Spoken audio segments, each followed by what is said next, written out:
नौजवान real estate का business कैसे स्टार्ट कर सकता है, वो भी बगैर किसी इन्वेस्टमेंट के। अगर आप हालात देखें पाकिस्तान के, इस वक्त हाउसिंग सोसाइटियां, बिल्डिंग्स, इतनी ज्यादा प्रॉपर्टीज हैं कि वो बिक नहीं रही। यहाँ पे अपॉर्चुनिटी मिलती है आपको। तो मैं स्टेप बाय स्टेप बताऊंगा। नंबर 1, आपको जबरदस्त किस्म की डिजिटल मार्केटिंग सीखनी पड़ेगी, सोशल मीडिया मैनेजमेंट सीखनी पड़ेगी। फिर आप क्या करेंगे, एक सिंपली पेज बनाएंगे अपने इलाके का।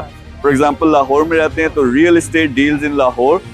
फिर नेक्स्ट स्टेप है कि आपने जो लोकल डीलर्स हैं जिनके पास बेशुमार प्रॉपर्टीज हैं, उनके साथ जाके एक डील करनी है कि मैं कस्टमर्स लेके आऊंगा, मुझे क्या कमीशन दोगे। तो एक कमीशन एग्री करना है, 3%, 5%, 7%, कई दफा ज्यादा भी देते हैं।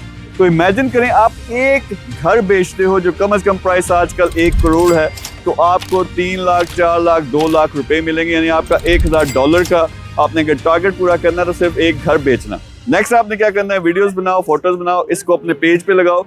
अब आपको डिजिटल मार्केटिंग आती है, सोशल मीडिया मैनेजमेंट आती है, उसको बूस्ट करो। तो क्या होगा, कुछ हजार रुपए से आपको लीड्स आना शुरू हो जाएंगी। वो लीड्स अब आप यूटिलाइज करते हैं, उसमें आप क्या करते हो, क्लोज करने की कोशिश करते हो, साथ डीलर की भी हेल्प लेते हो, और अल्टीमेटली क्या होगा, आप घर बेचना शुरू कर दोगे। अभी ज्वाइन करो hope to skill. Thank you very much.